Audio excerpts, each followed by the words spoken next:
The Philadelphia police today actively coordinated with DHS to stop a peaceful group of protesters from stopping an ICE vehicle. I was on the ground today in Philadelphia when a small group of community members and faith leaders from across the city came together in the early morning to try to stop ICE vehicles from leaving their headquarters in Center City. Their goal was simple: to impede ICE operations that have led to the abduction of countless community members across Philadelphia as ICE has continued regular abduction operations in the city. They showed up early in the morning knowing that ICE vehicles would likely leave the headquarters, and when the garage doors opened and an ICE vehicle tried to leave, they blocked it from being able to do so.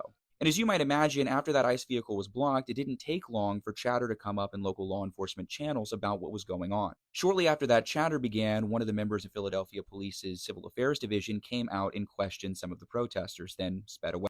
Not long after that civil affairs officer left, another civil affairs officer arrived, announcing to the protesters that they could not block ICE from leaving their garage. Now, the protesters stood their ground, and as you might imagine, a buildup of Philadelphia Police Department assets began in the general area. In all, it ended up being quite the assembly. There was at least one DHS officer, one ICE officer, several members of Philadelphia's Civil Affairs Division, some regular cops, bike cops, as well as members of Philadelphia's counterterrorism unit. That buildup led organizers fairly quickly to understand that it was likely that arrests might occur, but still they stood their ground. What happened next, however, is fairly interesting. People I spoke to stated that they were able to overhear police saying that they were willing to assist DHS and ICE in arresting these protesters before handing them off to federal authorities. What that meant is that the Philadelphia Police Department, far from being passive observers in all of this, were openly offering to collaborate with ICE in helping their own agent get out of the garage. Soon after that transpired, the lone DHS officer walked over to the bike police and got them to establish a sort of barricade at the edge of these protesters, while simultaneously the Civil Affairs unit went over to try to provide support for the car itself.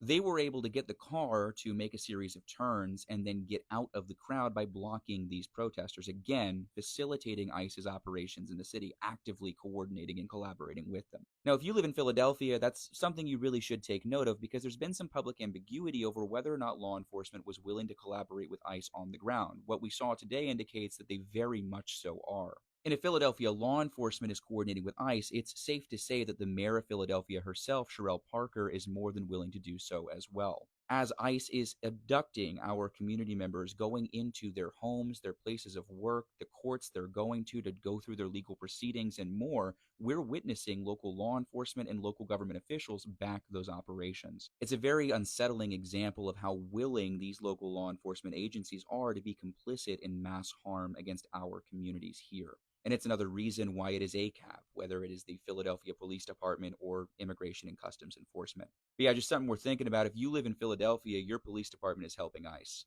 But as always, fuck ICE, salamu alaikum, and have a great day.